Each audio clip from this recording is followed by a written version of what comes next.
के प्रथम स्थापना दिवस के अवसर पर आज के इस कार्यक्रम में मंचासीन सम्मानित अध्यक्ष, राष्ट्रीय स्तर पर चर्चित शिक्षा के क्षेत्र में बिहार के उप मुख्यमंत्री से सम्मानित शिक्षिका एवं समाजसेवी Amrita Kumari ji, the elite society के माननीय संस्थापक जितेंद्र कुमार जी, हमारे आज के इस कार्यक्रम के संचालक महोदय, राहुल यूथ फाउंडेशन के सम्मानित अध्यक्ष मोहम्मद कादिर जी एवं तमाम आप सारे उपस्थित गणमान्य लोग, सबसे पहले शुरुआत करते हैं इस बात से। अभी संचालक महोदय बोल रहे थे, इन्होंने उदाहरण भी दिया कि किस तरह से जामिया मिलिया जैसे संस्थान आगे बढ़े, उसी तरह से राहुल यूथ फाउंडेशन भी एक साल में जो अपनी उपलब्धि दिखाई है, वास्तव में हमको कहने में कोई हिचक नहीं है कि राहुल यूथ फाउंडेशन एक दिन राष्ट्रीय स्तर पर सामाजिक संगठन का उभरता हुआ सितारा बनेगा। यह पहली बार राहुल यूथ फाउंडेशन के कार्यक्रम में आने का मौका मिला। कादिर जी हमारे पास गए थे और मैं अपने आप को सौभाग्यशाली इसलिए समझता हूँ कि इस राहुल यूथ फाउंडेशन का बायलॉज से लेके और 1882 के ट्रस्ट के रजिस्ट्रेशन तक की सारी प्रक्रिया मेरे ही द्वारा की गई है और यह संगठन इतना बढ़ रहा है, इसलिए हमको बहुत खुशी होती है कि जब हमारा बनाया हुआ संगठन, हमारे द्वारा रजिस्ट्रेशन कराया हुआ संगठन आगे बढ़ता है तो भीतर से हमको बड़ा प्रसन्नता होती है।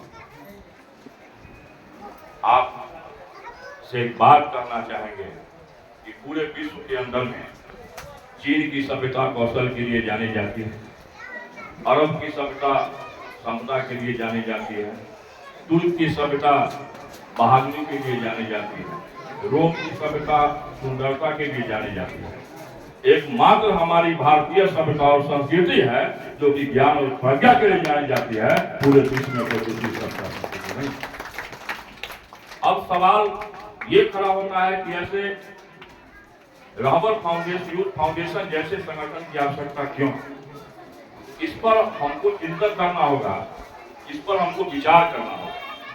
तो आप जान लीजिए कि सिंधु घाटी की सभ्यता से लेकर के हड़प्पा संस्कृति के उदय से लेकर के अगर हम अपने देश भारत की बात करते हैं तो आजादी से पहले और आजादी के बाद समाज के अंदर में विभिन्न सारी समस्याओं का जन्म और इकलौता सामाजिक संगठन ही एक ऐसा हथियार है जो कि समाज से भ्रष्टाचार को समाप्त कर सकता है। ये किसी राजनीतिक दल के बूते की बात नहीं है। आप जानते होंगे कि सामाजिक संगठन जितने सारे बने हैं, चैरिटी ऑफ मिशनरी बना, मदर टेरेसा जी का बना, अभी राजेंद्र सिंह पर्यावरण के लिए काम कर रहे हैं, बाबा आमटे से वो काम कर रहे थे, मेधा पाटेकर है, बहुत सारे नाम ऐसे हैं, अन्ना हजारे हैं, इन्होंने गांव को चुना। और आप जान लीजिए कि हमारा जो देश ये भारत है, ये गांव का देश है। अभी हमारे देश 3 प्रणाली से चलती है, विधायिका है, कार्यपालिका, न्यायपालिका है और कार्यपालिका। ये तीनों हमारे देश को चलाते हैं। भले हम 21वीं सदी में जाने की बात कर रहे हैं, 20वीं सदी में हम पहुंच भी गए हैं, लेकिन 21वीं सदी में जाने के बाद भी आज जो भारत के गांवों की स्थिति है, हमको ये कहने में कोई हिचक नहीं है कि 1947 में जब हमारा देश आजाद हुआ और आजादी के बाद विकास की जितनी सारी योजनाएं सरकार के द्वारा लागू की गई, कहीं न कहीं से वो सरकार की योजनाएं सफल नहीं हुई है, वो विफल हुई। और इन सारी योजनाओं के विफलता को अगर सफलता के कागार पर कोई लाएगा तो वो सामाजिक संगठन होगा। क्योंकि सामाजिक संगठन के लोग जो होते हैं वो केवल समाज के बारे में सोचते हैं। उनको ये मतलब नहीं रहती है कि हमको विधानसभा पहुंचना है, लोकसभा पहुंचना है, ये उनको मतलब नहीं रहता। क्योंकि मैं भी एक सामाजिक संगठन का संचालक हूँ। 2002 में हमारे संगठन का रजिस्ट्रेशन हुआ था। तो आज जो स्थिति है, थोड़ी नजर हम अपने देश की स्थिति पर डालेंगे कि हमारे देश के अंदर में हमारा देश जो भारत है वो बड़ा प्यारा देश है। विश्व का कोई ऐसा देश नहीं है जहाँ की 4 धर्मों का उदय हुआ। विश्व का इकलौता देश भारत है जहाँ की 4 धर्मों का उदय हुआ। कोई ऐसा देश नहीं है विश्व का जहाँ की 1624 बोलियां बोली जाती हो। इकलौता देश भारत है जहाँ की 1624 बोलियां बोली जाती। इकलौता देश भारत है जहाँ की 22 से ज्यादा राजभाषाएं हैं। और आपको स्पष्ट हम करना चाहेंगे, इस देश की पहचान विश्व में इसलिए नहीं है कि यहाँ हिंदू ज्यादा रहते हैं, यहाँ मुसलमान है, यहाँ ईसाई है, यहाँ क्रिश्चियन है। विश्व में भारत की पहचान इसलिए है कि आज भी भारत के अंदर में 13 धर्म के लोग रहते हैं और सारे लोग मिलजुल करके रहते हैं। ये भारत की पहचान। आज कहीं ना कहीं से हमारी राष्ट्रीय एकता अखंडता पर भी खतरा है। आज हम धर्म के नाम पर लड़ते हैं, जाति के नाम पर लड़ते हैं, राष्ट्रीय एकता अखंडता पर काले बादल मचा रहे हैं। कहीं पे हम देखते हैं कि लोग कहते हैं ये कि चलो भाई इस जाति का लोग है तो चलो भाई इस जाति का लोग है तो जाति के लोगों का संगठन बना लो। जातीय संगठन जो हमारे देश के अंदर में मेरा अक्सर काम नॉर्थ ईस्ट में होता है, मणिपुर, अरुणाचल प्रदेश, नागालैंड। जब यहाँ से बिहार से हम निकलते हैं तो जब वहाँ पहुँचते हैं तो देखते हैं कि अंग्रेजी लिखा हुआ है, अफोमिया लिखा हुआ है, लेकिन हिंदी को वहाँ से मिटा दिया। तो ये स्थिति है। एक बार की कहानी है, मैं जा रहा था मणिपुर। तो मणिपुर जाने के क्रम में हम दीमापुर में उतरे, नागालैंड का बॉर्डर है वो। तो एक नागालैंड का नौजवान हमसे पूछता है कि कहाँ भारत से आए हो? कहा कि भाई ये भी तो भारत ही है। कहीं कहा कि नहीं नागालैंड। आखिर ये जो मानसिकता है पूरे देश के अंदर में लोगों की, इस मानसिकता के लिए को बदलने के लिए भी काम करने की आवश्यकता है। आज नागालैंड का लोग हमको भारत का नहीं समझ रहा है। कश्मीर की स्थिति आप देख रहे हैं। कश्मीर जाने का मौका मिला हमको। जब जम्मू में पहुंचा तो हमको जब वहाँ पहुंचे तो हम कहीं कोई ऐसा जगह नहीं देखे जहाँ की हम पुलिस के निशाने पर नहीं थे। जहाँ खड़े होते थे देखते थे वो बड़ा सेना का जो है तो जवान टोपी पहने हुए ऐसे करके लेकर के खड़ा है। और तब भी कश्मीर में शांति नहीं। इसका स्पष्ट मकसद है कि दमन, शोषण और दबाव से समाज को स्वच्छ नहीं बनाया जा सकता है, भाईचारा वहाँ नहीं कायम किया जा सकता है। अगर भाईचारा कायम होगा तो वो जिले को रिश्ता से भाईचारा कायम होगा। भाईचारा दमन और शोषण से कायम नहीं हो सकता। तो रावल यूथ फाउंडेशन जैसा संगठन को राष्ट्र की एकता अखंडता के लिए काम करने की आवश्यकता है। गरीबों के बीच में आज जो हमारी भावना हो गई है, वो भावना क्या हो गई है कि हम अपने लिए जीना शुरू कर दिए। हम ये समझते हैं कि चलो भाई हमारा परिवार है, यही खुश रहे, इसी में हम मिल करके रहें। जो संपन्न लोग हैं वो ये कभी नहीं सोचते हैं कि ये समाज हमारा। और आप जान लीजिए ये जो हमारा देश है, इस देश में वैसे किसी लोग की पूजा नहीं हुई जो बहुत अच्छा सूट पहना, कपड़ा पहना, उसकी पूजा नहीं हुई। इस देश में वैसे लोग की पूजा हुई जिन्होंने आधा लंगोटी पहन करके पूरे देश में घूम करके देश को आजाद कराने का काम किया, महात्मा गांधी ने। इस देश में ऐसे लोगों की पूजा नहीं हुई जिसने खूब मटन खाया, मुर्गा खाया। इस देश में ऐसे लोगों की पूजा हुई जिसने 23 दिन घास की रोटी खा करके दुश्मनों को भगाने का काम किया, महाराणा प्रताप जैसे लोगों की पूजा। तो आज हमको ये समझना होगा। आज इस धरती को भी हम नमन करते हैं कि गांधी जी ने जो संकल्प लिया है, ऐसा संकल्प बड़ा कम लोग लेते हैं। हर नौजवान की इच्छा होती है कि हम थोड़ा जब पढ़ लिख लें तो हम दौलत की दुनिया में भागें, अपना एक अच्छा परिवार बसाएं। लेकिन इन सारे चीजों को छोड़ करके गांधी जी ने संकल्प लिया है कि हम अपना परिवार बसाएं या न बसाएं, लेकिन समाज का हमको निर्माण करना है, समाज के गरीब लोगों के चेहरा पर खुशी देखनी है। ये सबसे ऊंची बात। ऐसी सोच बड़ा कम लोगों की होती है। तो ऐसे परिस्थिति में रहबर यूथ फाउंडेशन दिन प्रतिदिन आगे बढ़ रहा है।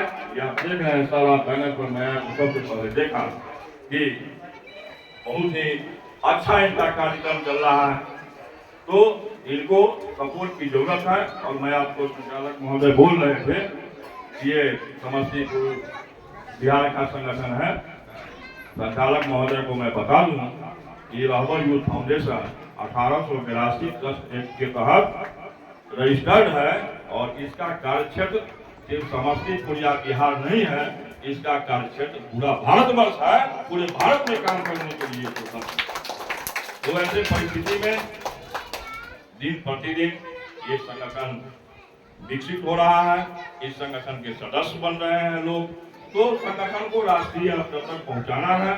मैं एनजीओ संघ बिहार के सचिव होने के नाते रहबर यूथ फाउंडेशन के माननीय अध्यक्ष कादिर जी को आज प्रथम वर्षगांठ के अवसर पर ये विश्वास दिलाता हूँ कि समाज की सरकारी योजनाएं, समाज की CSR फंडिंग, जितनी सारी योजनाएं हैं, ये सारे हम लोग के नॉलेज में रहती हैं। अगर समस्तीपुर जिले में या जहां इनका कार्यक्षेत्र है वहां अगर किसी भी तरह के कार्य का मौका मिलता है तो रहबर यूथ फाउंडेशन का नाम हम अपने डायरी में 1 नंबर में रखेंगे और इनको सरकार की योजनाओं से जोड़ने का हम काम करेंगे। आज की परिस्थिति में बहुत सारी सामाजिक संगठन ऐसे होते हैं जो कि बनते हैं, सोडा वाटर की तरह बनते हैं, लेकिन वो टूट जाते हैं। इसके पीछे कारण क्या होता है कि संगठन की जो एग्जीक्यूटिव बॉडी होती है, वो एग्जीक्यूटिव बॉडी बैठती नहीं है, कभी वो बैठक नहीं करती है, वो दिखाना नहीं चाहती है कि समाज में उनका क्या काम है। वो कागज पर चलती है, केवल उनका उद्देश्य होता है कि कैसे हम सरकार से फंड लें। तो इससे बचने की जरूरत है। मैं ये नहीं कहता हूँ कि सरकार का फंडिंग नहीं होना चाहिए, सरकार का भी फंडिंग होना चाहिए, CSR का भी फंडिंग होना चाहिए, लेकिन उन सारे फंडिंगों का सही इस्तेमाल होना चाहिए। और सबसे बड़ी चीज ये है कि जब कोई संगठन काम करता है और काम से अगर कुछ परिणाम निकलता है तो लगता है कि नहीं, संगठन ने काम किया है। तो कादिर जी इस क्षेत्र में अभी धीरे धीरे सीख रहे हैं और इनको बहुत सारे प्रशिक्षण की आवश्यकता है। इनको नया नया संगठन है तो बहुत सारे प्रशिक्षण की आवश्यकता है, बहुत जगह इनको भी जाने का मौका मिलेगा। ये देखेंगे कि कैसे स्वैच्छिक संगठन चलता है, तो निश्चित रूप से इनकी जो मानसिकता है, ये जेल के बंदी के बीच में भी हमारे साथ जेल में गए हैं, उनके लिए भी इन्होंने काम किया है जाकर के वहाँ।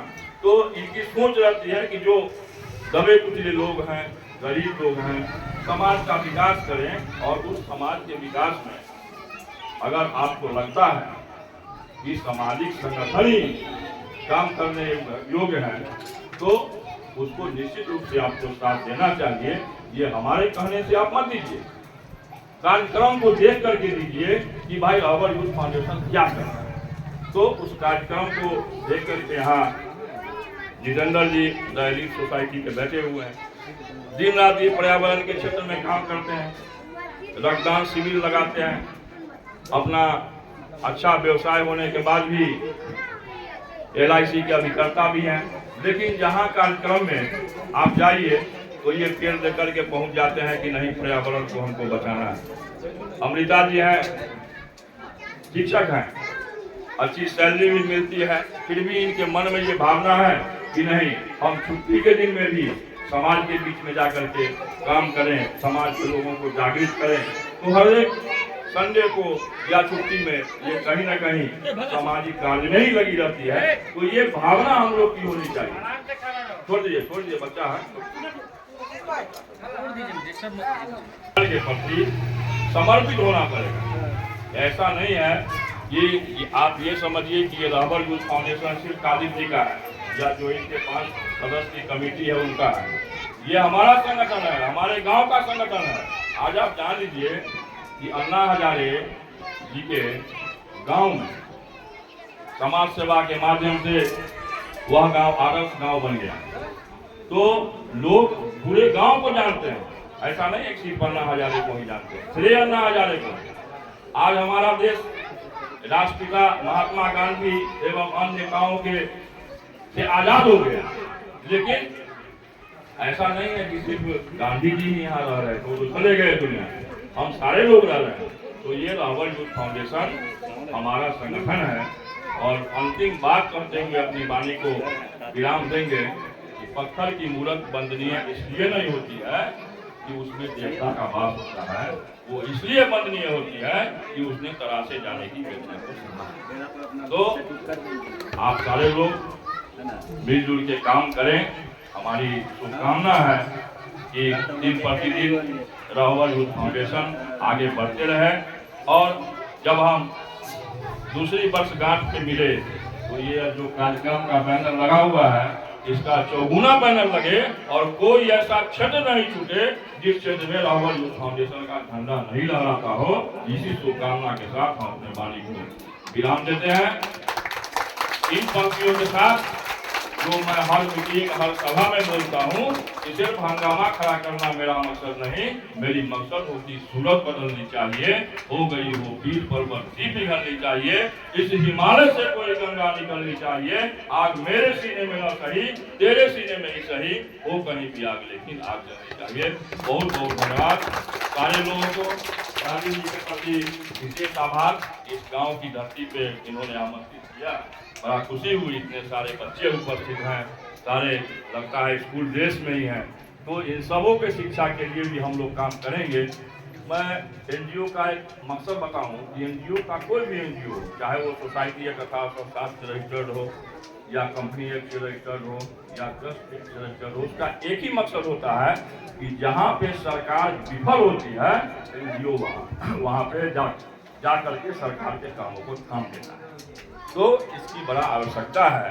और आप जान लीजिए पूरे देश के अंदर में लाखों एनजीओ हैं जो विभिन्न क्षेत्र में काम करते हैं। कला सत्यार्थी फाउंडेशन जैसे एनजीओ हैं, प्रयास जैसे एनजीओ हैं, बहुत सारे एनजीओ हैं जो कि विभिन्न क्षेत्रों में काम करते हैं। रहबर यूथ फाउंडेशन ने सारे क्षेत्रों को टच करना शुरू किया है। संचालक महोदय बोल रहे थे गरीब के बीच में कम्बल वितरण है, सारा चीजें अभी तो इनका नया है, धीरे धीरे सीख रहे हैं।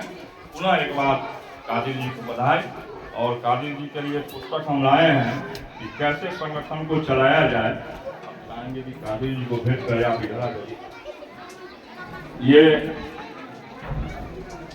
दिल्ली में हम लोग की अक्सर ट्रेनिंग होती है एनजीओ की, कादिर जी को भी जाने का मौका मिलेगा। वहीं से स्वैच्छिक संगठन के प्रबंधन पर एक नियम है, पुस्तिका है, क्योंकि कोई भी संगठन आगे तब बढ़ता है जबकि उसका मिशन और विजन स्पष्ट होता है। इस पुस्तक से इनको ट्रस्ट को चलाने में मदद मिलेगी। हम आज इनको ये देते हुए अपने वाणी को विराम